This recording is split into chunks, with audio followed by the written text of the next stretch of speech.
할렐루야, 예담교회 주일 예배에 오신 우리 성도님들을 주의 이름으로 사랑하고 축복합니다. 제가 중고등부 시절 때도 그렇고 또 중고등부 전도사를 할 때도 그렇고 가장 기억에 남는 것을 말하라라고 한다면 단연코 여름 수련회라고 할 수 있습니다. 학생 때는 공부로 인해서 그간 늘 학교, 집, 학교, 집 이렇게 왔다 갔다만 하다가 공식적으로 그 야외로 나갈 수 있는 거리가 되는 때이기도 하고 또 이때를 통해서 더욱 신앙의 성숙을 이룰 수 있었으니까요.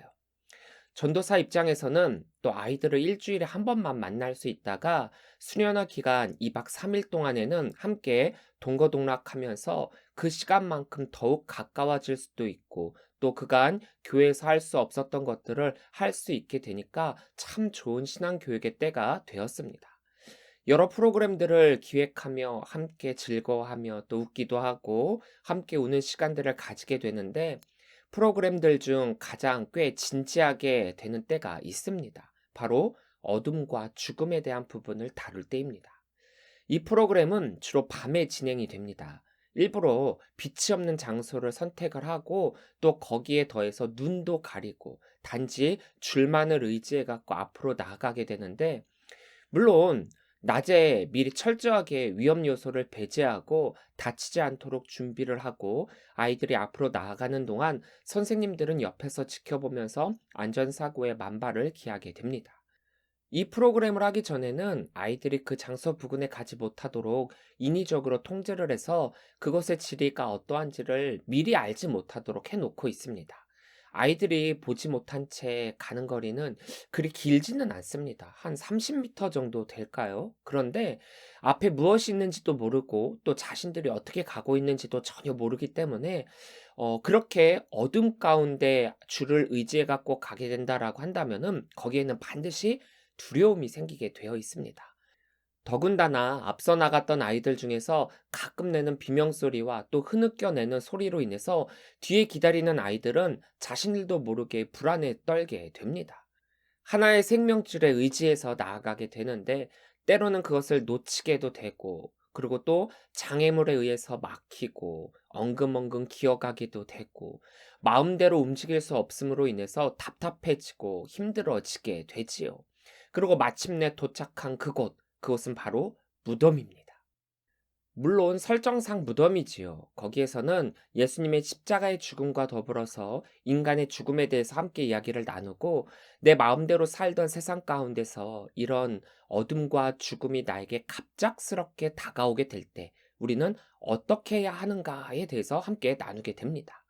뭐 가끔 장난치는 아이들이 몇몇 있지만 대부분의 아이들은 이것을 심각하게 받아들이고 어둠 속에서 가졌던 공포와 불안 또 그리고 두려움과 희망이 교차하며 자신의 신앙에 대해서 돌이켜보게 되고 또 죽음에 따른 유서를 쓰게 됩니다. 뭐 말이 유서이지 앞으로 자신의 신앙생활에 대한 다짐이랄까요? 그것으로만 끝나면 안 되기 때문에 예수님의 부활의 사건까지 설명을 하고 우리에게는 빛 대신 예수님으로 인해 죽음으로 끝을 맺는 것이 아니라 새로운 삶이 주어지게 됨을 교육하게 됩니다. 평소에는 교회에서 말로만 교육을 했기 때문에 그 느낌이 잘 와닿지 않았다라고 한다면 이 수련의 기간 동안에는 말과 더불어 체험이 함께하기 때문에 평소에 몇 배나 되는 신앙 성숙을 이룰 수가 있습니다. 이 프로그램에서처럼 어둠은 우리들의 본질이 아니기 때문에 그것의 존재만으로도 우리는 불안해할 수밖에 없습니다. 아무것도 보이지 않는다라고 하는 것은 생각보다 꽤 큰 공포를 우리들에게 주고 있습니다. 21절입니다. 여호와께서 모세에게 이르시되 하늘을 향하여 내 손을 내밀어 애굽 땅 위에 흑암이 있게 하라. 곧 더듬을 만한 흑암이리라. 여기에서 사용된 흑암은 히브리어로 호샤크인데 이것은 기본적으로 어둠, 암흑, 밤, 어둑어둑함을 뜻하고 있습니다. 이 명사는 구약에서 매우 광범위하게 사용되어지는데 주로 빛의 반대로서의 어둠을 뜻할 때 사용을 하곤 합니다. 더군다나 하나님께서 천지를 창조하실 때도 이 단어를 사용하고 계십니다. 창세기 1장 2절을 보면 땅이 혼돈하고 공허하며 흑암이 깊음 위에 있고라고 할 때 사용되었고 또 4절 5절을 보면 빛이 하나님이 보시기에 좋았더라. 하나님이 빛과 어둠을 나누사 하나님이 빛을 낮이라 부르시고 어둠을 밤이라 부르시니라 라고 할 때 이 빛과 어둠을 나눌 때 어둠과 밤을 이 단어 호셰크로 사용하고 있습니다. 흑암에서는 아무것도 할 수가 없죠. 생명체는 이 어둠 가운데서는 살 수가 없습니다. 하나님의 천지 창조의 순서를 살펴보면 생명이 살 수 있는 환경과 요소를 모두 갖추고 나서 생명을 만드셨지, 생명을 만들고 그 뒤에 이러한 것들을 만들지 않으셨습니다. 아주 당연한 이치죠. 그렇기에 생명에게는 반드시 빛이 필요합니다. 하나님의 아홉 번째 재앙으로 흑암 재앙이 애굽에 임하게 됩니다. 애굽은 태양신 라를 섬기고 있습니다. 이 라는 태양신임과 동시에 창조의 신입니다. 애굽에서 가장 큰 신이죠. 그리고 바로 이 창조의 신이자 태양신인 라의 아들로 여기고 있습니다. 그런데 이 빛이 없어졌다? 태양신이 존재하지 않게 되었다? 흑암 재앙을 통해서 애굽이 섬기고 있는 이 태양신은 더 이상 힘을 쓸 수가 없고 진짜 신도 아니게 되었고 그동안 애굽에 임했던 모든 재앙들에 대해서 손을 쓸 수 없었던 것처럼 이번 재앙 또한 그 태양신이 해결할 수 없는 재앙임을 선포하고 있는 것입니다. 아니, 그들이 섬기는 그 태양신의 존재 자체를 부정하는 재앙인 것이죠. 처음부터 애굽이 섬기는 이 태양신 라는 없다라는 겁니다. 그렇기에 이 흑암의 재앙은 애굽 스스로가 해결할 수 있는 영역이 아닌 것입니다. 그러니까 이 재앙은 자연적 현상이 아니라, 그래서 자연적으로 해결될 재앙이 아니라 오직 하나님만이 이 재앙을 해결하실 수 있는 분이시라는 점을 강조하고 있습니다. 물론 지난주까지의 재앙을 살펴보면 애굽은 크나큰 손해와 피해가 있었습니다.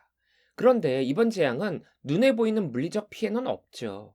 큰일이라고 한다면 두 가지입니다. 하나는 21절에서 말하는 더듬을 만한 흑암이라는 것과 또 22절에서 보는 것과 같이 3일 동안 진행되었다라는 점입니다. 22절입니다. 모세가 하늘을 향하여 손을 내밀매 캄캄한 흑암이 3일 동안 애굽 온 땅에 있어서. 21절에 더듬을 만한 흑암, 22절에 캄캄한 흑암은 완전한 어둠을 뜻하고 있습니다. 즉 호셰크만으로도 캄캄함을 뜻하는데 거기에 더해서 더듬을 만한으로 사용된 베아메쉬는 맹인이 주위를 조심스럽게 더듬거릴 때 사용하는 단어이고 캄캄함으로 사용된 아펠라는 초자연적인 어둠, 그러니까 재앙이 될 정도로 지독하고 무서운 어둠이라는 것으로 이 흑암은 단순한 어두움이 아니라 하나님께서 내리신 완전하고 완벽한 두려움의 어둠이란 뜻입니다. 더군다나 그러한 흑암이 잠시가 아니라 3일 동안 나타나게 됩니다. 3일이라는 숫자는 하나님의 숫자로 완전한 숫자를 뜻하고 있습니다. 오늘날 우리는 과학 지식으로 인해서 지구가 자전함으로 인해 낮과 밤이 생기고 있다는 사실을 잘 알고 있습니다. 하루 24시간으로 해서 낮과 밤이 주기적으로 바뀌고 있죠. 즉, 태양을 바라보는 쪽은 낮이 되고 태양을 뒤로 하고 있는 쪽은 밤이 되는 것입니다. 너무나도 잘 알고 있는 과학적 지식이죠. 그러니까 일반적으로 낮과 밤이 주기적으로 바뀐다라고 하는 것이 자연적인 현상이라는 겁니다. 그런데 3일 동안 흑암만이 존재한다?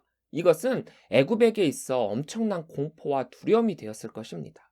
23절입니다. 그동안은 사람들이 서로 볼 수 없으며 자기 처소에서 일어나는 자가 없을 때 온 이스라엘 자손들이 거주하는 곳에는 빛이 있었더라. 2008년에 개봉된 영화 중에 눈먼 자들의 도시라는 영화가 있습니다. 제가 본 영화 중에서 꽤 충격적으로 본 영화입니다.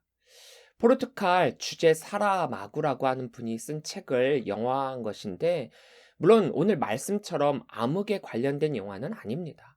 그런데 제가 이 영화를 보면서 애굽에 임한 아홉 번째 재앙이 바로 이런 것이 아닐까라는 생각이 들면서 이 영화를 본 기억이 있습니다. 애굽에 임한 흑암 재앙처럼 어느 날 갑자기 사람들이 눈이 멀어 볼 수가 없게 되고 아무것도 할 수 없는 상태의 모습과 같은 현상이 일어나게 됩니다. 눈은 떠 있습니다. 그런데 아무것도 볼 수 없는 실명 상태가 된 것이죠. 세상 모든 사람들이 한꺼번에 그런 것이 아니라 처음에는 몇몇만 그래서 이들만 격리를 시켰는데 나중에는 전 세계 곳곳에서 눈먼 사람들이 점점 늘어나게 되고 단 한 사람만을 남기고 모두 앞을 못 보게 됩니다. 세상이 흑암에 쌓인 것은 아니지만 앞을 볼 수 없는 이들에게는 세상은 애굽에 임한 흑암 속 세상이 됩니다. 앞이 보이지 않게 되자 사람들이 할 수 있는 것들은 점점 줄어들게 되고 모든 것들이 장애물이 되고 또 말 그대로 아비규환의 세상이 되어버리고 맙니다. 앞을 볼 수 없다라는 것이 바로 이런 것들입니다. 영화를 보면 사람들이 공포의 삶을 살게 되는데 언제 어떤 일이 일어날지도 모르고 또 살아가는 것에 대한 두려움이 생기고 마지막에는 죽음까지 임하게 되니까 엄청난 공포 가운데 이 세상을 살아가게 됩니다.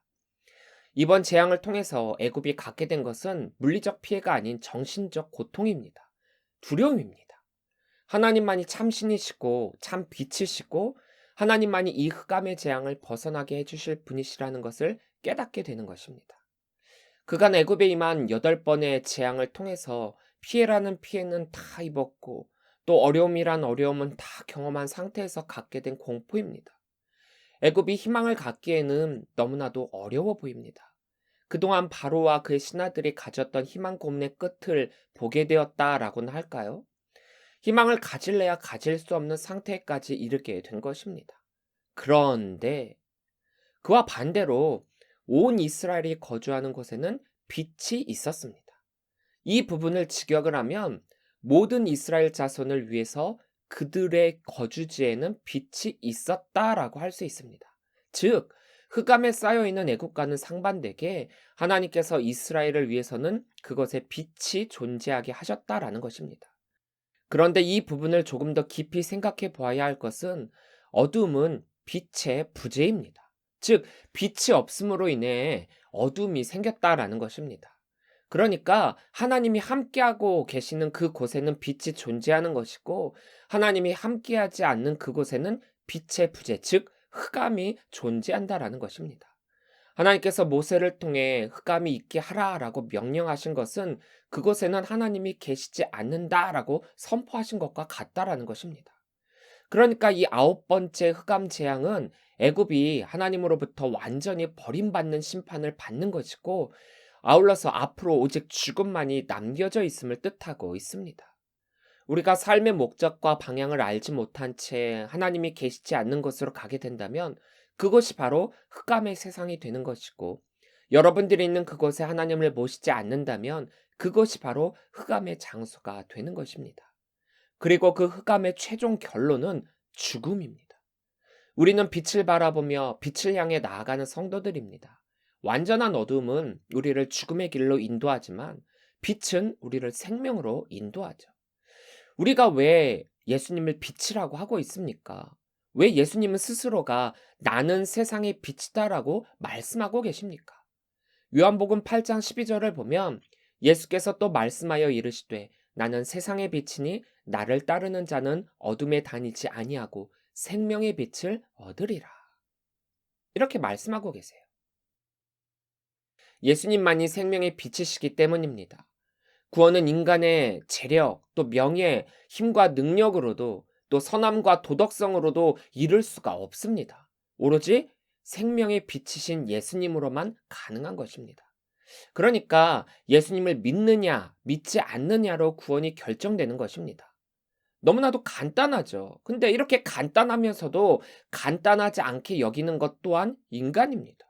어떻게 보면 답을 알려주고 시험을 보는데 가르쳐준 답이 오답일까봐 내 생각으로의 답을 써서 결국 틀리게 되는 안타까운 일이 벌어지게 됩니다. 돈으로도 천국에 갈 수 있다?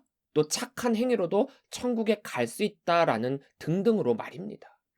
모세는 바로에게 계속해서 답을 알려주고 있습니다. 그런데도 바로는 계속해서 오답을 제출하고 있습니다. 공포와 두려움을 안겨주는 이 재앙에서도 말입니다. 물론 얼마나 다급했는지 급하게 자신이 생각하는 최소한의 것만을 놔두고 요구하는 그 타협안을 제시하게 됩니다. 24절입니다. 바로가 모세를 불러서 이르되 너희는 가서 여호와를 섬기되 너희의 양과 소는 머물러 두고 너희 어린 것들은 너희와 함께 갈지니라. 불과 바로 전에는 가족들과 가축들은 남겨두고 장정만 가라고 하더니만 이제는 조건이 꽤나 유해집니다. 이스라엘 백성으로 인한 이득을 포기할 줄 몰랐던 바로였지만 이제는 이스라엘 백성으로 하여금 하나님께 제사하기 위한 장소도 시간도 제한이 없고 오직 가축을 제외하고는 모든 이스라엘 백성들은 가도 좋다라고 하게 됩니다. 그럼에도 불구하고 마지막까지 바로는 욕심을 버리지 못하고 있죠.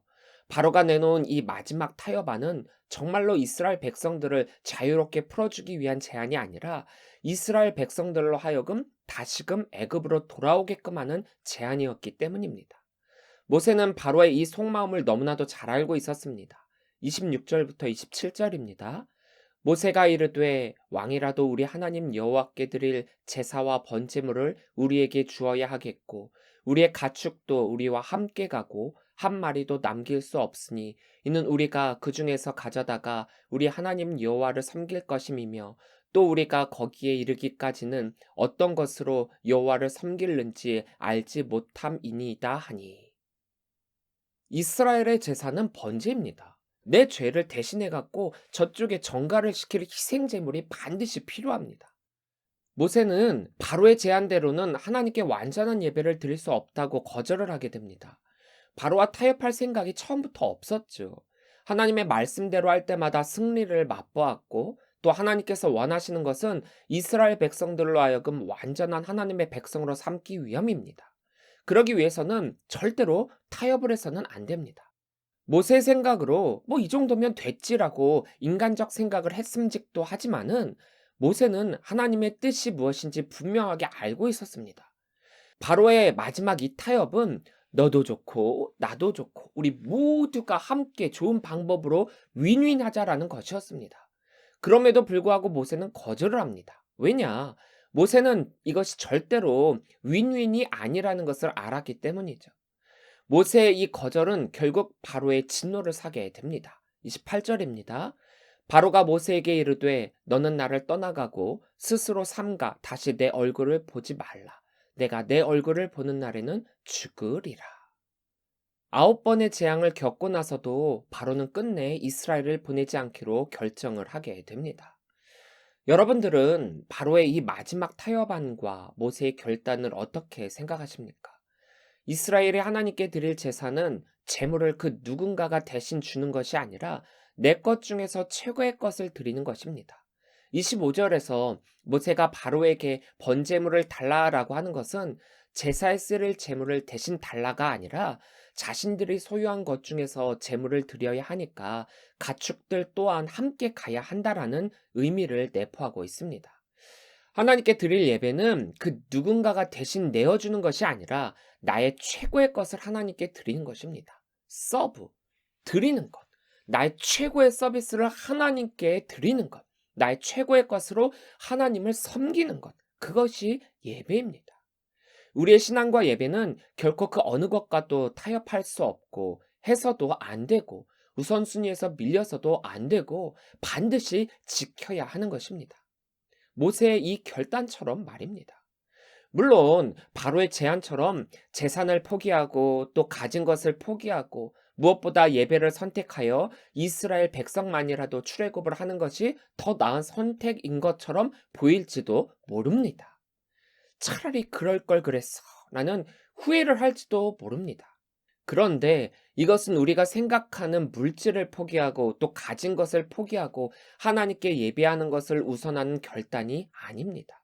도리어 이것이 애굽에 있음으로 인해서 거기에 얽매이고 또 출애굽하고 나서 가진 것이 없기 때문에 다시금 예전의 삶을 그리워하고 되돌아갈 거리를 남겨두게 되는 것입니다.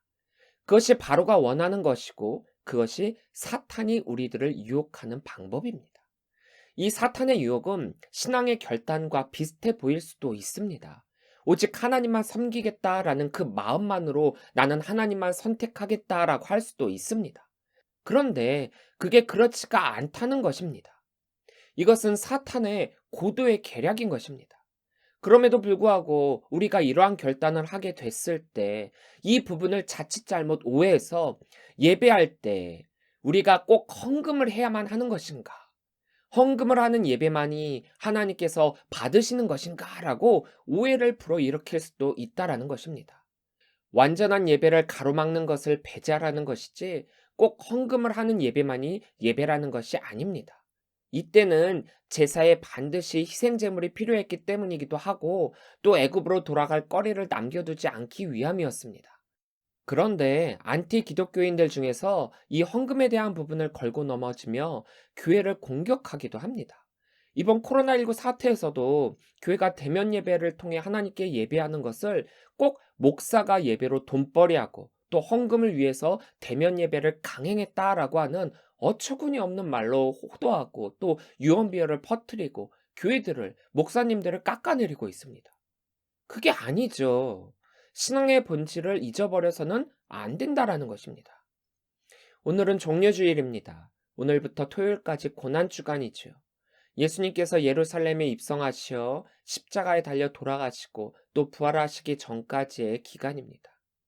내 아버지여, 만일 할만하시거든 이 잔을 내게서 지나가게 하옵소서. 그러나 나의 원대로 마시옵고 아버지의 원대로 하옵소서. 겟세마네 동산에서 예수님께서 이렇게 하나님께 기도합니다. 십자가에 달려 죽기까지 하나님께 순종하셨던 예수님의 그 순종을 우리가 묵상해 보기를 원합니다. 십자가의 그 사랑이 우리를 살리십니다. 스스로 자신을 희생제물로 내어주시고 이 세상의 어두움을 물리쳐 주신 예수님이십니다. 그 예수님을 믿음으로 말미암아 우리도 세상의 어둠에 갇히지 않고 빛으로서의 삶을 살아갈 수 있도록 허락하신 예수님이십니다. 주님이 나를 보호해 주시고 이끌어 주시죠. 빛이 있는 그곳에 결코 어두움은 존재하지 않습니다. 그렇기 때문에 빛이신 예수님이 계셔야만 어둠, 즉 죽음을 벗어날 수 있는 것입니다. 우리를 억누르고 또 멸망으로 이끄는 어두움은 예수님이 없으실 때만 가능한 것입니다. 단 하나의 빛, 예수 그리스도만이 이 흑암의 심판에서 벗어날 수 있습니다. 우리는 그 예수님을 바라봅니다. 그 예수님을 통해서 구원을 얻습니다. 그 예수님으로 말미암아 우리도 부활하게 됩니다. 이제 앞으로 이 세상에 올 흑암의 심판까지 우리의 빛 대신 예수님만을 바라볼 수 있는 우리 성도들이 되시기를 바랍니다. 그 예수님으로 말미암아 우리는 사랑의 빛을 지게 되었습니다. 십자가의 그 사랑으로 말입니다. 오직 예수 그리스도로 말미암아.